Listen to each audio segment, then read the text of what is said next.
Hello, everyone. It's apparently Fallout Day. To be honest, I stopped caring after Fallout 4.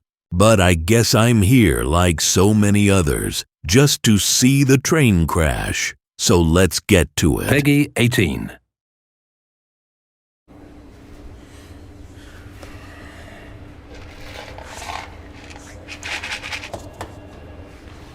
My relationships with my coworkers, it's a work in progress.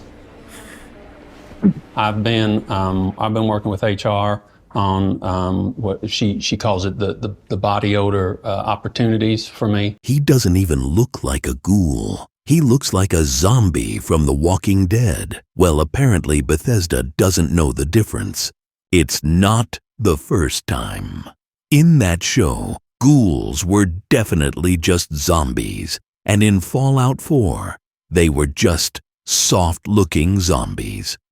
I don't know why he smells terrible. Great character artist, just makes me sick to my stomach.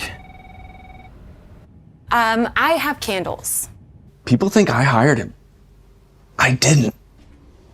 But he's kind of good at his job. Well, I'm a Texan first, and then a ghoul, and I'm a father, and I volunteer at the animal shelter. These things take some acclimation, but life's a journey. At Bethesda, they really think that they are comedians, but they just are so fucking unfunny. I mean, these are jokes you fall asleep to. And it goes for both their games and these videos. On October 23rd, when we heard that sound, we went underground and found a vault life waiting for us come one day. Leave your trouble on the surface, it's Fallout Day.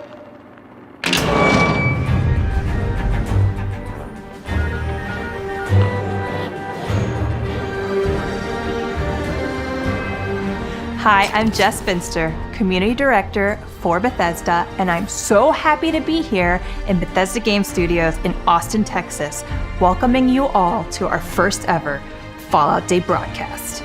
As all Fallout aficionados know, October 23rd marks the day the Great War started, kicking off the events of a franchise that has been going strong for nearly 30 years. Strong, you say? Fallout has been a mess ever since Fallout 2, and that was 1998. How can you say something has gone strong when it has almost died several times because bad management?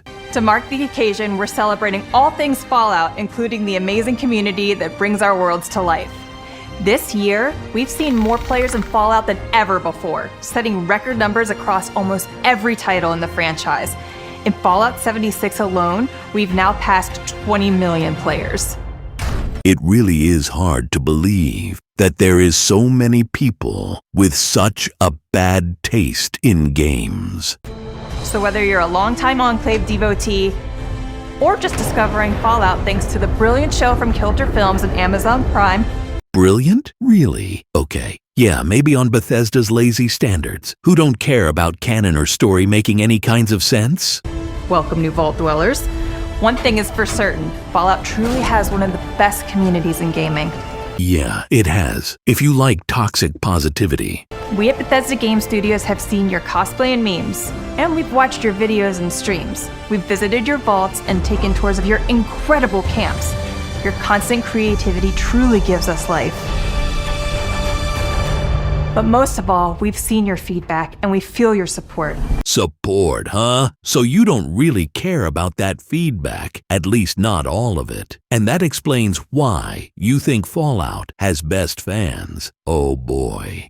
I really hate what Bethesda has become. So as both developers and fans, we thank you.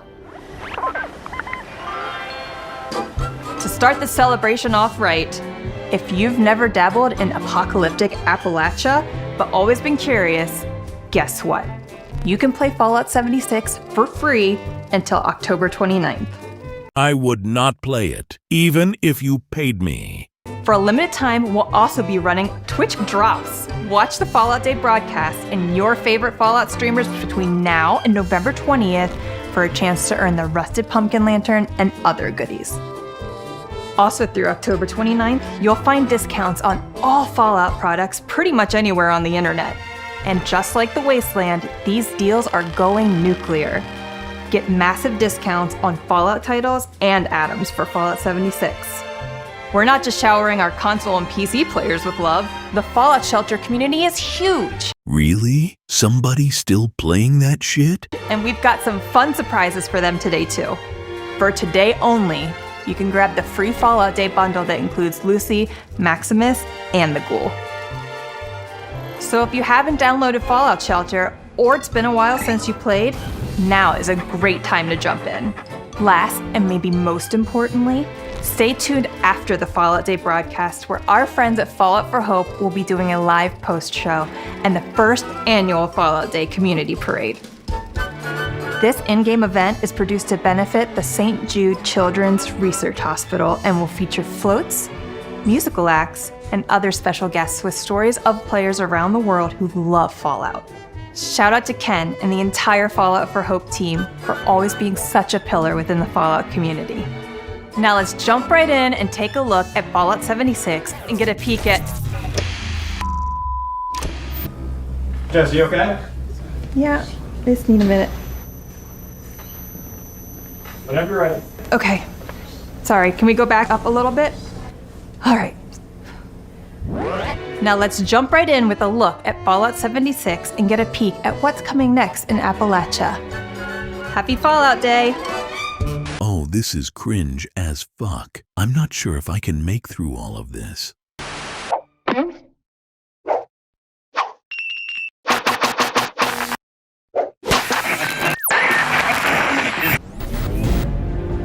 Let's just start by saying that Jess is absolutely right. There's no better gaming community than the Fallout community. We never could have predicted just how welcoming you would all make the post-nuclear wasteland. We love seeing how you cooperate with and support each other. Well, there isn't really an option. Aren't I right? You can't be like a griefer in 76, right? Except there was that thing when they released that Battle Royale mode. It was mostly spawn killing. And of course, at one point, people were harassing hell out of Fallout First subscribers. So is he just spewing bullshit? Including how you shower new players with gifts. Oh yeah, I have seen that in Rust and DayZ. Still doesn't mean that overall community is nice. Set up rest stops with your camps along the road from Vault 76 and pack donation boxes with useful junk. When I first played the game, I came out of the vault and a super high level player just dropped a bunch of stuff for me, just like a bag of guns, and waved and ran off. You hear it from pretty much anyone you ask. As soon as somebody new comes out of the vault, there's going to be somebody waiting there, fast traveling over to get your attention and give you a ton of good stuff. And they just go around every day doing the same activity with the new dwellers. It's always nice to see. I've never had that experience in a game before.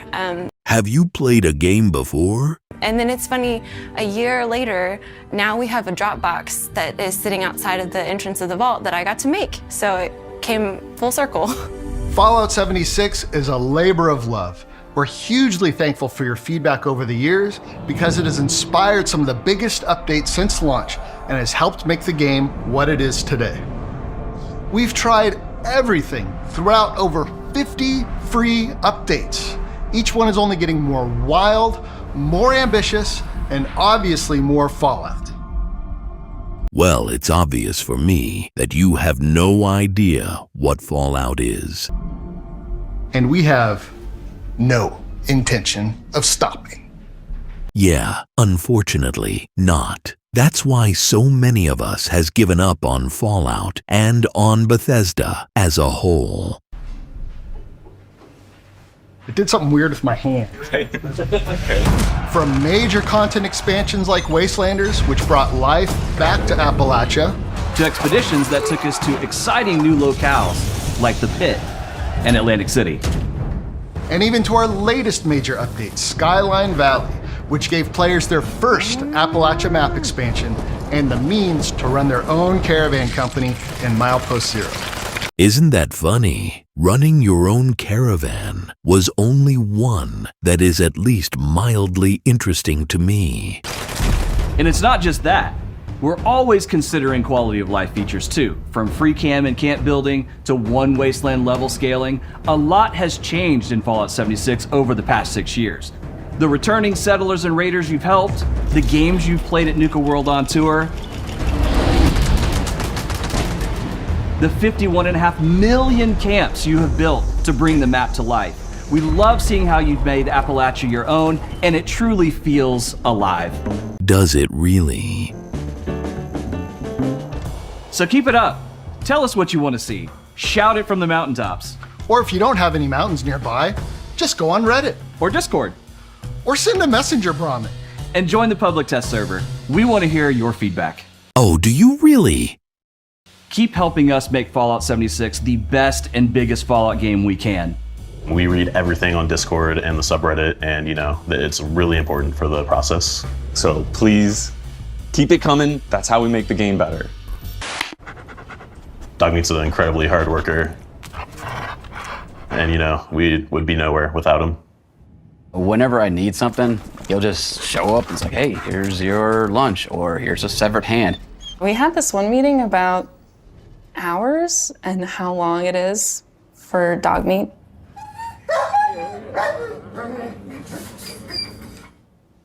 Really puts things into perspective.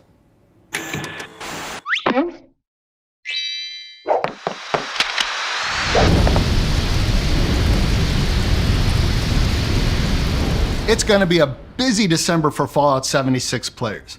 One update we've been seeing you talk about for some time now is finally coming to Fallout 76, and quite frankly has us saying, "Here, human, I got a treat for you."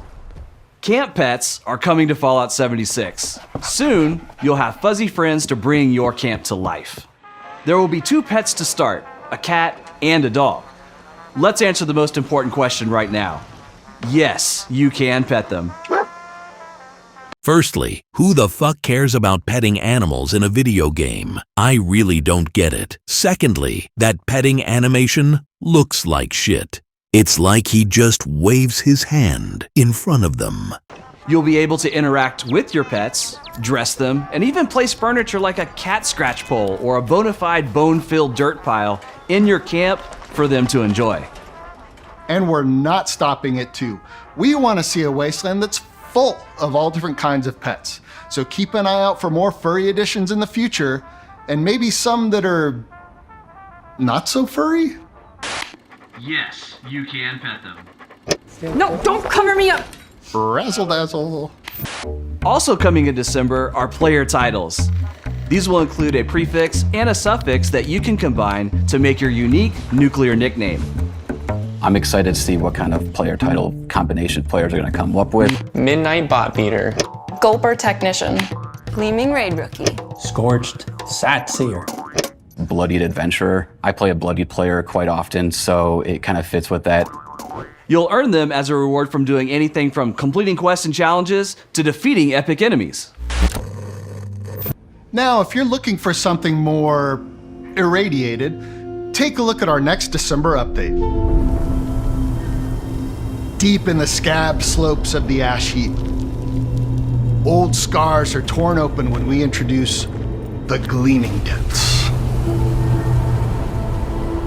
The Gleaming Depths is a sort of traditional MMO-style dungeon that should really challenge our endgame players. What does that even mean? MMO-style dungeon? You mean boring as fuck? Because I have hard time believing that Bethesda puts anything even remotely challenging in their game. You get to battle through a gauntlet with your friends if you're really looking for a cooperative experience, like a really deeply tied cooperative experience.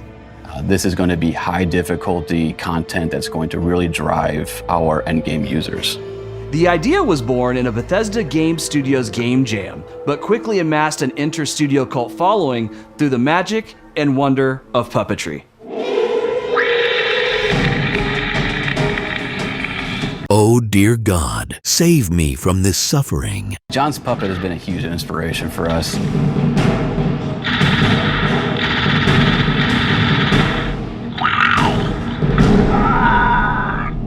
As silly as it may sound, it actually has been very helpful for us to try to figure out exactly what we wanted to plan for this encounter.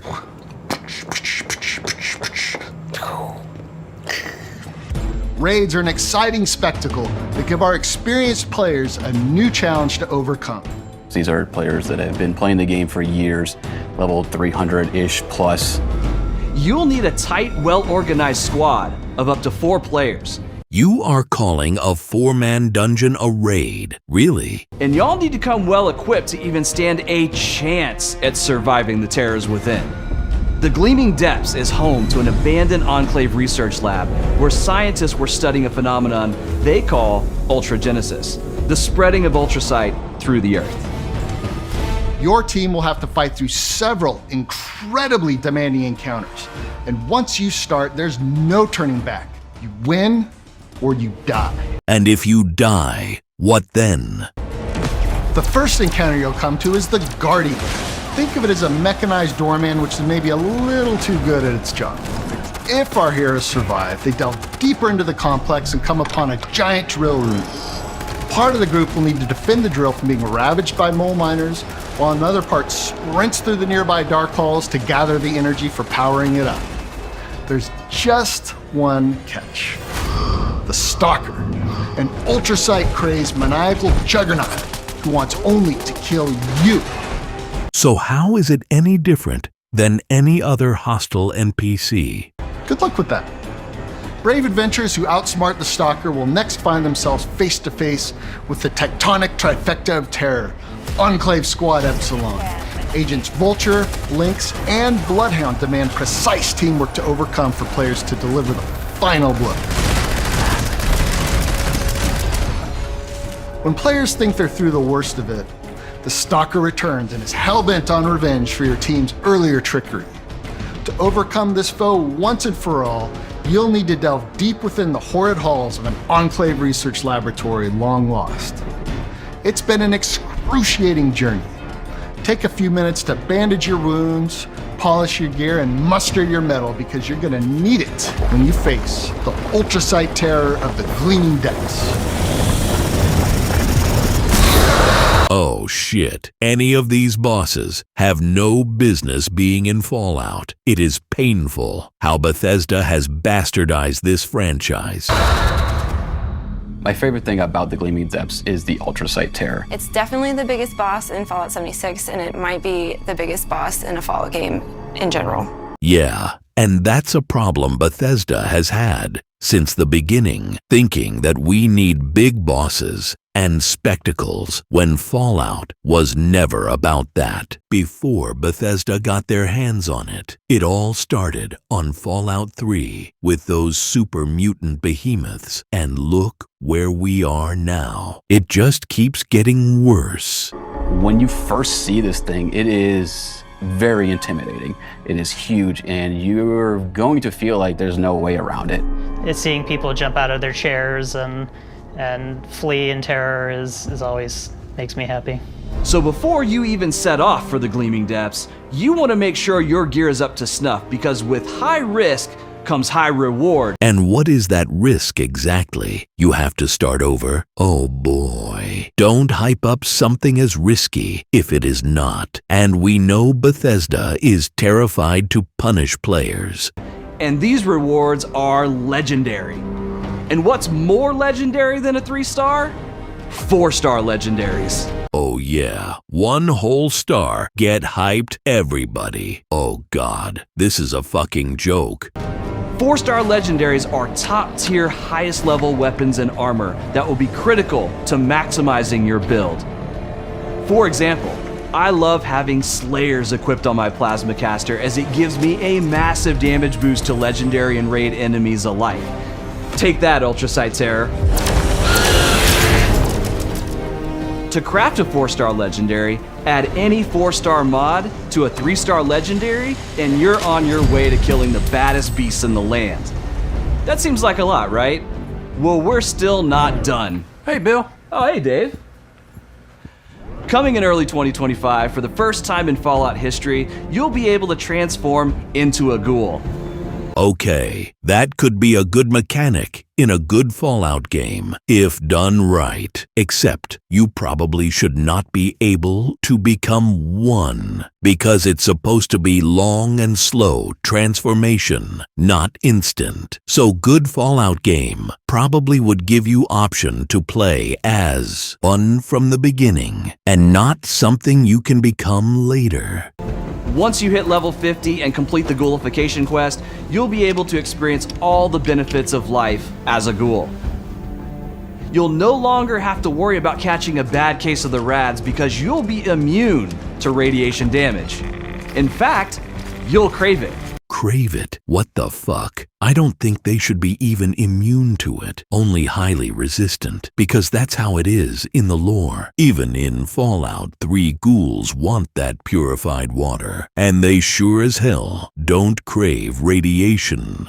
As a ghoul, exposure to rads will heal you and possibly unlock unique abilities. And don't even worry about pesky things like needing to eat to live.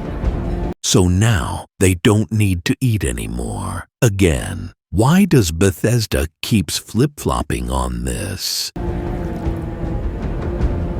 Instead of hunger and thirst, you'll have a new feral meter to keep an eye on. Depending on your playstyle, you might even let yourself get a little wild, because going feral has a few perks of its own, such as turning into a crazed berserker, hand-to-hand combatant who could rip the face off a Deathclaw. Holy fuck. Who thinks that feral ghoul has any kind of chance against Deathclaw on hand-to-hand combat?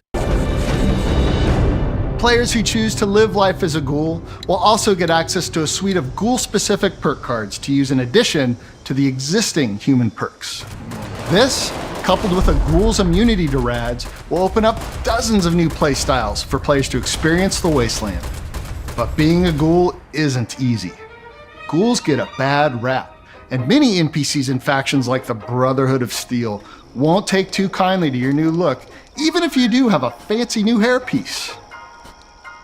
So is it really going to make a difference? Are they really going to restrict players because their actions? I really doubt that. They don't have balls for it. What does it mean to become a ghoul?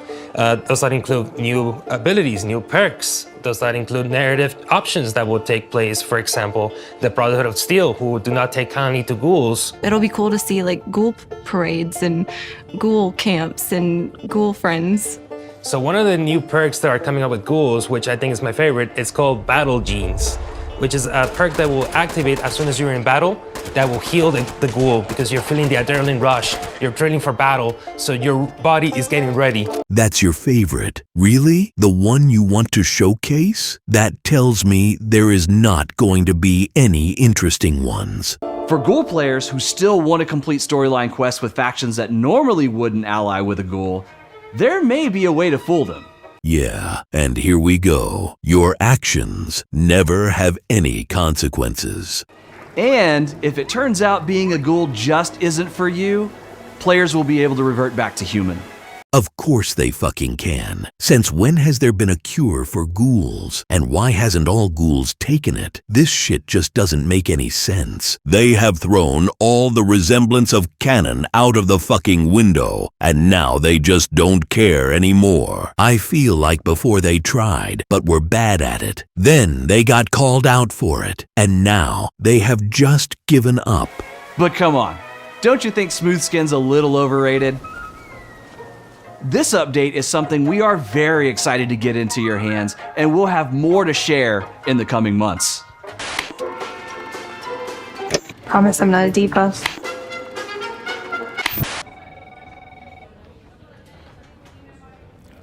I think as an artist, I will always put myself in my art in one way or another, and that's something I really enjoy, making the ghoul characters. I had talked to John about maybe expanding onto other things, but he really felt that was kind of, he's my zone. He said that was a way for me to speak my truth through the art. So that's what I like to do.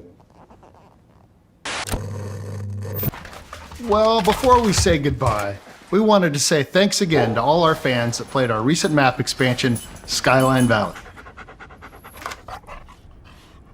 Looks like I've got some research to do on an upcoming feature. Oh yeah, fishing. That surely makes that awful game better. Oh boy, do gamers really want fishing in their games? Or is it something game devs are just pushing? Because I know I couldn't care less.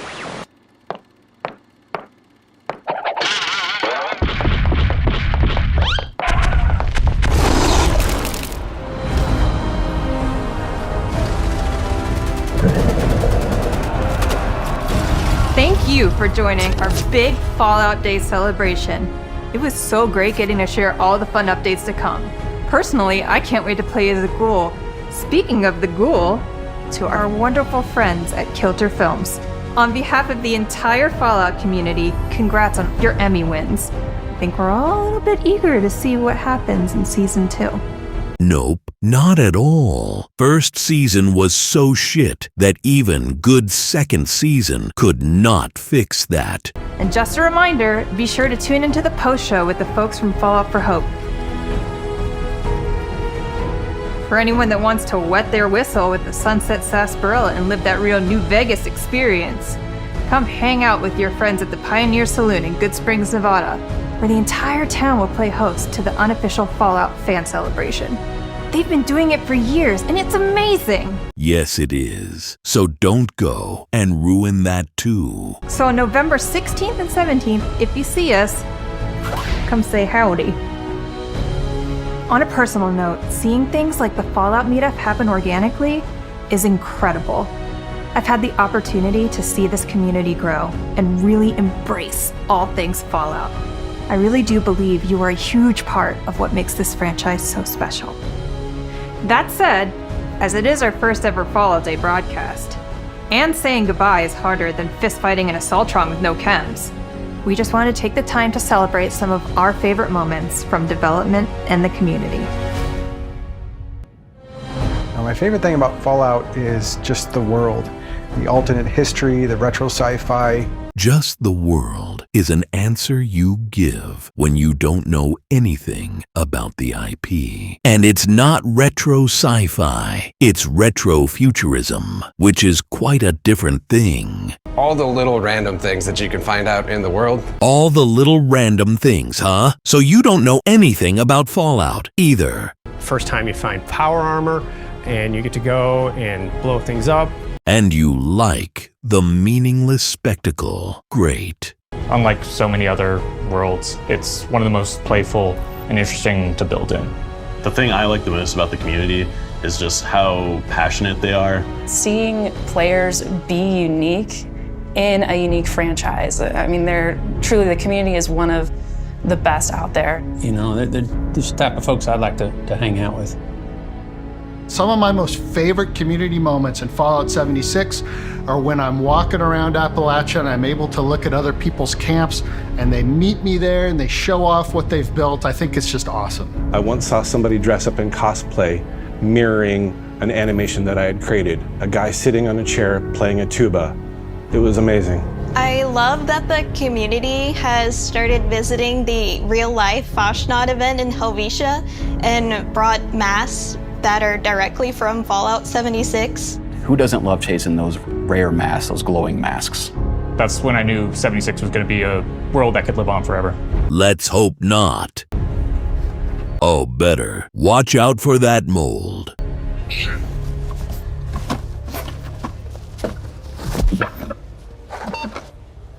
Stay true, citizen, for the Brotherhood. Okay, cut. Oh, look, it's the man himself. Thanks to all of you for joining us here at Bethesda for our very first Fallout Day broadcast. You know, when we think about Fallout, for me, it goes back to playing that original game and just falling in love with it. If you loved the original, why did you let your team ruin the franchise? It is such a blessing for us here at Bethesda. Is now our 20th year working on the franchise, and there have been so many people that have created in it over the years. And you can ask any of them, whether they worked on the games or now the television show, everyone will tell you there's nothing like working on Fallout. It's just an incredible universe, and obviously an incredible universe to play in. We're looking forward to more, so thank you for joining us. So he had nothing meaningful for us. Of course, it's not a surprise. He was not wearing that brown leather jacket after all. It's hard life, darling, and enjoy your stay. Tell your neighbors on Fallout Day.